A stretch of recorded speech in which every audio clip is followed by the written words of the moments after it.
Bonsoir à tous, les billets d'avion coûtent cher, mais ne vous inquiétez pas, on a la solution. Bienvenue dans Réunionnais du Monde, l'émission en partenariat avec Réunionnais du Monde, le site. On va vous faire voyager ce soir, pas très loin, enfin si quand même un peu. Direction Toulouse, située à 9 925 km de La Réunion, en compagnie de Guillaume, qui est notre invité du soir et qui nous fait l'amitié d'être là. Au moment d'enregistrer l'émission, bien sûr, les bonheurs chez vous, mais votre gros pull, la fride avec quoi bien au soleil. Bonsoir Guillaume. Comment ça va? Où sont la Bonsoir. Réunion? Quel âge on est là? Et qu'est-ce qu'on fait comme métier? Bonsoir, du coup, moi, je sort de Saint-Paul, Bois-Rouge, dans les Hauts-Saint-Paul, du coup. Il est né à 24 ans et actuellement, il est en Master 2 et il travaille dans un contrat étudiant à Columbus Café en tant qu'assistant manager. Et après, il a un stage pour valider mon année de master à l'école. D'accord, un master en quoi alors? Master 2 en quoi? Alors, du coup, ça fait depuis 2019 que j'ai intégré l'école Amos. C'est une académie management organisation sportive. C'est une école de commerce, mais spécialisée dans le sport. Tout ce qui est directeur sportif, événementiel, chef de projet. En gros, dans le sport, il y a les joueurs professionnels. Je vais parler du foot parce que c'est le milieu que je connais le plus. Il y a les joueurs professionnels, mais aussi il y a le staff, il y a la com, il y a le marketing, il y a le commercial, il y a le centre de formation. Ça, c'est le côté où tout le monde ne voit pas forcément en premier. On va voir directement les entraîneurs et les footballeurs, mais il y a des métiers cachés qui se passent dans le sport. Et du coup, ça te permet de côtoyer des stars du sport? Ben oui, ça m'est arrivé parce que notamment j'avais fait mon premier stage, c'était au Phoenix Toulouse Handball.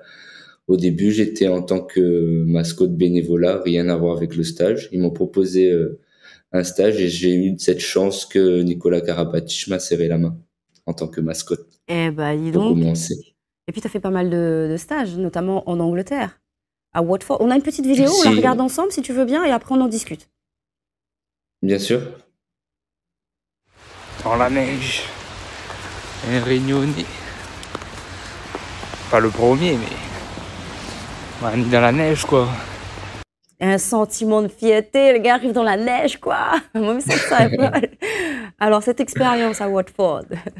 Non, franchement, l'expérience était bien parce que en soi, le voyage était devenu facultatif parce qu'avec l'école, on nous propose d'aller dans la deuxième année, on devait faire 6 mois en Angleterre, mais c'est tombé en plein dans la période de Covid. Du coup, on nous a dit, c'est devenu facultatif pour y aller, pour valider notre deuxième année. J'ai quand même fait l'expérience parce que ça m'a permis d'avoir un peu les ouvertures du sport là-bas, comment ils fonctionnent, notamment pour les stades, notamment pour le financement, notamment les jeunes, comment ils fonctionnent sur le centre de formation. C'est, c'est une ouverture d'esprit qui m'a amené à comprendre quelle était la différence entre le sport français et anglais. Justement, en quelques lignes, tu peux nous en parler de cette différence entre le sport français et le sport anglais? On peut peut-être rester sur le foot, hein. Ben après, sur le sport anglais, ils sont très dans une discipline. C'est vraiment inculté depuis tout jeune. Moi, j'ai eu cette chance où j'étais à côté du stade de Watford. C'est le foot, il est en France, en soi, le foot est populaire. C'est un sport que tout le monde peut toucher. Mais en Angleterre, je dirais que les gens le voient vraiment comme un art. Ou, bah, s'il le fait, c'est vraiment une chance de le pratiquer. Après, c'est mon avis. D'accord, mais c'est ton Je sais pas analyse. si tout le monde va partager cet avis. C'est pour ça qu'on est là, c'est justement pour avoir ton avis à toi. L'anglais, je suppose que ton anglais s'est amélioré. T'es resté combien de temps? J'ai fait que 4 mois pour le coup. Après, je suis pas bilingue. Je comprends. J'arrive à tenir des conversations. Je me débrouille. Mais j'ai encore du travail à faire. Ok, et vous connaissez comment nous l'un petit peu fourni là? Vous aurez la 20 anneaux dedans avant ou bien? Si, m'a toujours eu depuis 18 ans. Depuis 18 ans, m'a amené les oreilles PSC. Elle a fait un peu débat dans la famille, mais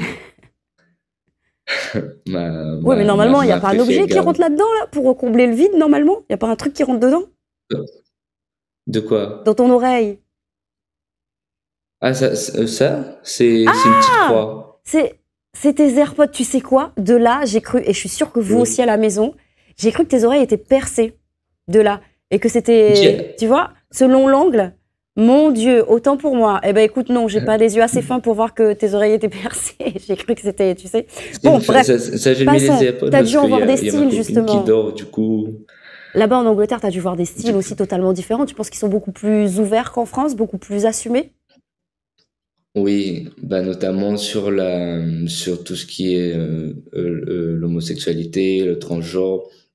Les gens ont plus une ouverture d'esprit que nous on a en France. Là-bas, je dirais que c'est normalisé, ce qui est bien. Ce qui est dommage en France, après ça reste mon opinion. Mais là-bas, il y a pas de jugement où les gens vont faire un peu ce qu'ils veulent. Et au contraire, si nous-mêmes on a un style particulier, ils vont nous demander, qu'est-ce que ça représente, pourquoi tu t'habilles comme ça, et c'est bien, ils sont beaucoup dans le Oui. partage. C'est une curiosité. Il y a pas de jugement. Voilà, c'est plus une curiosité, c'est plus de la bienveillance, c'est plus l'envie de savoir, un intérêt qu'un jugement, comme tu as dit. Et est-ce que c'était la même chose, parce que tu as eu l'occasion Exactement. aussi d'aller au Brésil? Qu'est-ce que tu as pensé du Brésil? Qu'est-ce qui t'a emmené là-bas? Comment tu as atterri là-bas? Qui a payé ton billet d'avion? Comment ça s'est passé? Tu étais logé où? Je veux tout savoir. Après, c'était toujours avec l'école. On est allé, c'était en 2023, c'était l'année dernière. Le voyage était en partie financé par moi et notamment par l'aide de mes parents. Aujourd'hui, si j'ai pu faire tous ces voyages, tous ces projets, c'est grâce à ma mère et mon père. Et ce qui m'a emmené vraiment là-bas, c'est toujours cette culture à apprendre avec les jeunes, comment fonctionne cette motivation pour pratiquer du sport, du foot. Notamment, c'est le pays du foot, c'est là où tout commence, c'est là où dans les favelas, on voit les gens en train de jouer, les gens en train notamment sur la plage de Copacabana. En longueur de temps, les gens pratiquent du sport et c'est cet événement qui fait que on a ce besoin de comprendre qu'est-ce qui fait que dans leur pauvreté, ils ont toujours cette capacité à pouvoir générer du sport tout en étant une bonne personne. T'es dans quel stade là? Il s'appelle comment? Il est immense. Le Maracana, Eh oui. c'est là où il y a eu la Coupe du Monde. C'est le Maracana, le fameux stade où Quand on arrive, Pelé a mis sa trace, Ronaldinho. eh oui, tu m'étonnes. Bah, justement, quand on arrive là, on sait quel genre de footballeur a foulé cette pelouse. Qu'est-ce qu'on ressent? Il y a un truc, il y a une énergie particulière? L'énergie d'un rêveur, d'un petit garçon qui sort notamment de La Réunion, c'est l'opposé d'un petit garçon qui a, de base, moi je voulais être footballeur professionnel comme plusieurs membres de jeunes. Et le fait de toucher le gazon, de s'asseoir dans les tribunes, de s'asseoir même sur le banc des remplaçants, c'est une expérience qu'on se dit, j'aurais jamais pensé être là. Si aujourd'hui on me dit 10 ans en arrière, est-ce que j'aurais fait ce que je fais là, je saurais pas. Mais aujourd'hui de pouvoir le faire et notamment en ayant cette facilité à bouger, c'est un rêve qui devient réalité. On pense, quand on pense au Brésil, on pense au foot, on pense au carnaval. Il y a aussi pas mal de festivals. Oui, il y a notamment ce festival-là où c'était tombé purement au hasard. On était en train de se balader avec un groupe d'amis sur la plage et on entendait de la musique et on s'est laissé emporter. On est arrivé et ça, c'était un festival, justement, par rapport au Brésil. Qui est bien aussi, notamment ce festival-là, on va dire, c'est venez comme vous êtes et on va profiter. Et du coup, il y avait de tout, il y avait de la musique, il y avait de quoi manger. Et ils proposaient même au public de venir danser avec eux. C'était incroyable. C'est magique. Et Rio de Janeiro, qu'est-ce que tu en as pensé? Sur l'expérience au début, les gens vont te faire peur. Avant de partir, les gens vont dire de faire attention, de mettre ton téléphone à côté, de pas marcher avec de la monnaie, de faire une photocopie de ton passeport. Du coup, avant d'arriver, tu as cette sensation où tu appréhendes, tu te dis que ça fait peur. Mais après, une fois que tu es dedans, que tu es dans le pays, tu vois que les gens, ben, ils te demandent d'où tu viens. Et la première chose, quand tu dis que tu es français et tu viens de La Réunion, ils connaissent pas.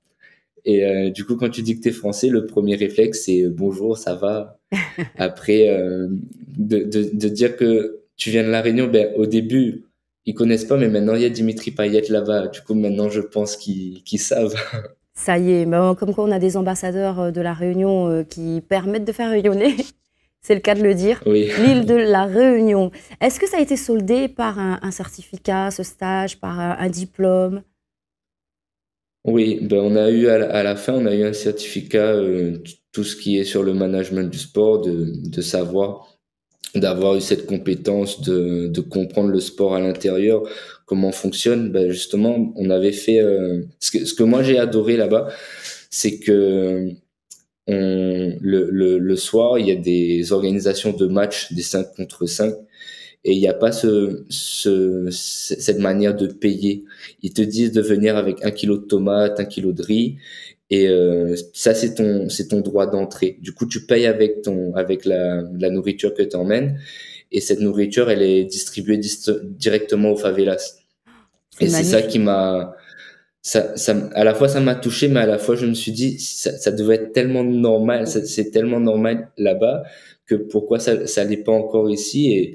Et justement, ça laisse du travail à faire, ça laisse de l'humain, ça laisse simplement de l'humain, et c'est ce qui est Exactement, c'est formidable. de l'humain et ça te permet de grimper les escaliers de la vie. La transition est toute faite avec cette photo. Oui, Explique, qu'est-ce que c'est? elle est de Saint-Laurent. Ben c'est l'escalier là-bas, c'est connu dans le monde entier. Et ben, ça faisait partie de l'expérience que nous on devait le faire. Après, l'histoire de l'escalier, je le connais pas forcément, mais déjà de visiter, d'être là-bas et de mettre son pied devant l'escalier, devant toute cette art.